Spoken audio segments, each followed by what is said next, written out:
Hello, good morning all of you. मैं विवेक कुमार अपने YouTube channel UV competitions में आप सभी का स्वागत करता हूं।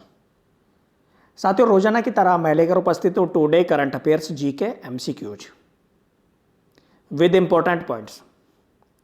आज 28 अप्रैल 2020 वार मंगलवार के करंट अफेयर की हम बात करते हैं। साथियों, शुरू करते हैं क्वेश्चन संख्या फर्स्ट से। किस राज्य की सरकार ने दवाओं की होम डिलीवरी देने के लिए धन्वंतरी नामक नई योजना की शुरुआत की है? ऑप्शन ए दिल्ली सरकार ने, ऑप्शन बी राजस्थान सरकार ने, ऑप्शन सी असम सरकार ने और ऑप्शन डी कर्नाटक सरकार ने। साथियों, दवाओं की होम डिलीवरी देने के लिए धन्वंतरी नामक योजना असम सरकार ने शुरू की है।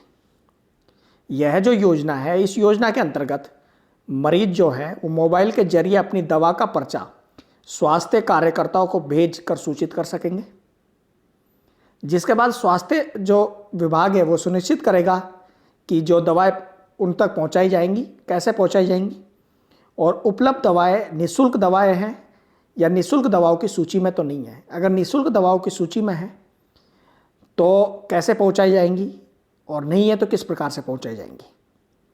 इस समय यह जो शुरू किया गया कार्यक्रम जो है डिलीवरी कार्यक्रम, ये सबसे बड़ा डिलीवरी कार्यक्रम जो शुरू किया गया है, राज्य सरकार द्वारा शुरू किया गया सबसे बड़ा डिलीवरी कार्यक्रम है असम राज्य सरकार द्वारा। तो option C is right answer, Assam सरकार। नेक्स्ट क्वेश्चन संख्या 2। वास्तविक समय के नैदानिक परीक्षण के लिए ICMR यानी कि भारतीय आयुर्विज्ञान अनुसंधान परिषद के अनुमोदन प्राप्त करने वाला पहला शैक्षणिक संस्थान कौन सा है? Option A IIT Delhi, option B IIT Mumbai, option C IIT Rajasthan और ऑप्शन डी IIT कानपुर। साथियों, भारतीय प्रौद्योगिकी संस्थान Indian Institute of Technology IIT Delhi के Kusuma school of biological sciences KSBS ने एक कोविड-19 परीक्षण किट विकसित की है और इसे भारतीय आयुर्विज्ञान अनुसंधान परिषद ICMR द्वारा अनुमोदित किया गया है।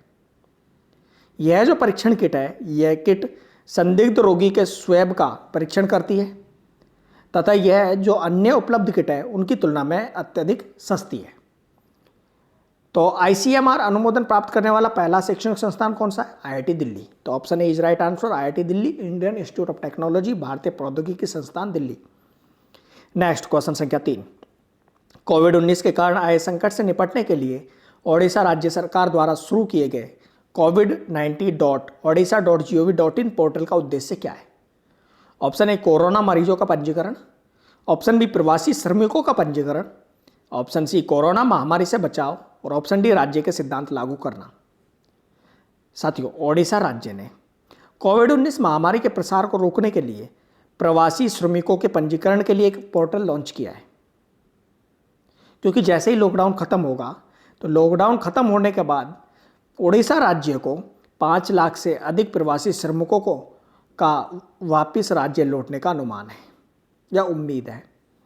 और इस पंजीकरण के लिए जो फॉर्म है वो पोर्टल covid19.odisha.gov.in पर उपलब्ध है। तो ये पोर्टल जो किया गया है, इसका उद्देश्य क्या है? प्रवासी श्रमिकों का पंजीकरण करना। तो option B is right answer, प्रवासी श्रमिकों का पंजीकरण। नेक्स्ट क्वेश्चन संख्या 4। बॉर्डर रोड्स ऑर्गेनाइजेशन BRO ने पंजाब के कासोवाल एनक्लेव को देश के बाकी हिस्सों से जोड़ने के लिए 484 मीटर के स्थायी पुल का निर्माण किया है। इस पुल का निर्माण किस नदी के पार किया गया था? ऑप्शन ए रावी नदी, ऑप्शन बी ब्यास नदी, ऑप्शन सी सतलज नदी और ऑप्शन डी झेलम नदी। साथियों, BRO बॉर्डर रोड्स ऑर्गेनाइजेशन ने रावी नदी पर सीमित भार क्षमता के पंटून पुल यानी कि फ्लोटिंग ब्रिज की जगह एक नया वर्ग 70 स्थायी पुल निर्माण किया है और इसे देश के बाकी हिस्सों के साथ पंजाब में 35 वर्ग किलोमीटर कासोवाल एनक्लेव से जोड़ता है। ये जो नवनिर्मित पुल है वो 484 मीटर लंबे इस पुल को प्रोजेक्ट चेतक के 49 बॉर्डर रोड्स टास्क फोर्स के 141 ड्रेन मेंटेनेंस का कोय ने 17.89 करोड़ रुपए के परिव्यय के साथ बनाया था। इस पुल में 30.25 मीटर लंबाई की 16 सेल्स हैं। तो कहां पर बना है? रावी नदी के पार। तो option A is right answer, Ravi नदी। नेक्स्ट क्वेश्चन संख्या 5। किस देश की पूर्व महिला कप्तान सना मीर ने अंतर्राष्ट्रीय क्रिकेट से संन्यास लेने की घोषणा की है? Option A Sri Lanka, option B Pakistan, option C Bangladesh और ऑप्शन डी भारत। साथियों, सना मीर ने पाकिस्तान की महिला क्रिकेटर है सना मीर, यह पूर्व कप्तान भी रही है। सना मीर ने पाकिस्तान के लिए कुल 226 अंतर्राष्ट्रीय मैच खेले, जिसमें 2009 से 2017 तक एक कप्तान के रूप में 137 मैच खेले। 34 वर्षीय क्रिकेटर सना मीर वर्तमान में आईसीसी की एक दिवसीय और टी20 गेंदबाजों की सूची में क्रम से 9वें और 41वें स्थान पर है। दाएं हाथ की बल्लेबाज सना मीर ने दिसंबर 2005 में श्रीलंका के खिलाफ कराची में अपना पहला एक दिवसीय मैच खेला और नवंबर 2019 में लाहौर में बांग्लादेश के खिलाफ अपना अंतिम एक दिवसीय मैच खेला है। तो सना मीर जिन्होंने अंतर्राष्ट्रीय क्रिकेट से संन्यास की घोषणा की है, वो किस देश की खिलाड़ी है? पाकिस्तान की। तो option B is right answer, Pakistan. Next question संख्या 6। सरकारी आंकड़ों के अनुसार भारत में साल दर साल आधार पर गर्मियों की फसलों के बोए गए क्षेत्र में वृद्धि क्या है? Option A 20%, option B 24%, option C 36% और ऑप्शन डी 42%। साथियों, केंद्र सरकार की रिपोर्ट के अनुसार गर्मियों में फसलों के बोए गए क्षेत्र में साल दर साल आधार पर 36% की वृद्धि दर्ज की गई है। यह बयान कृषि और किसान कल्याण मंत्रालय में अतिरिक्त महानिदेशक अल्पना शर्मा ने दी है। तो option C is right answer, 36% की वृद्धि दर्ज की गई है। नेक्स्ट क्वेश्चन से क्या 7। किस भारतीय सार्वजनिक क्षेत्र के बैंक ने कृषि क्षेत्र WCDL एग्री के लिए कार्यशील पूंजी मांग ऋण लॉन्च किया है?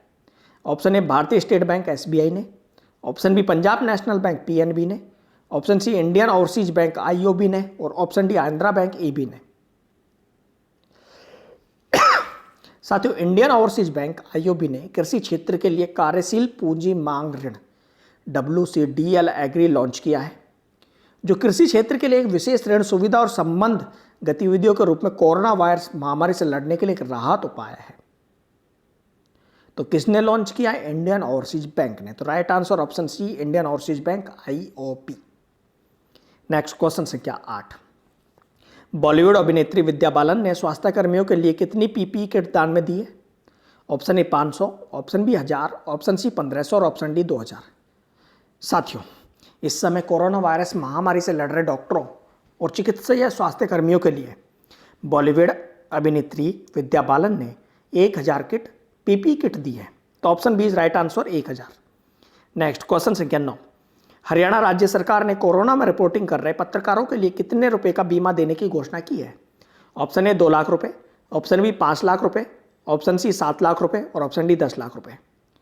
साथियों, हरियाणा के मुख्यमंत्री मनोहर लाल खट्टर ने घोषणा की है कि उनकी सरकार कोरोना वायरस महामारी के चलते रिपोर्टिंग कर रहे पत्रकारों को 10 लाख रुपए का आकस्मिक बीमा प्रदान करेगी। तो option D is right answer, 10 lakh रुपए। नेक्स्ट और आज का अंतिम क्वेश्चन संख्या 10। निम्नलिखित में से 11वें विश्व खेल 2022 का संस्करण किस शहर में आयोजित किया जा रहा है?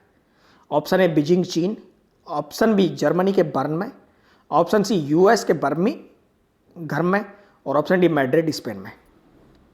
साथियों, विश्व खेलों का 11वां संस्करण जो कि बर्मिंघम अलाबामा अमेरिका संयुक्त राज्य अमेरिका में आयोजित किया जाना है।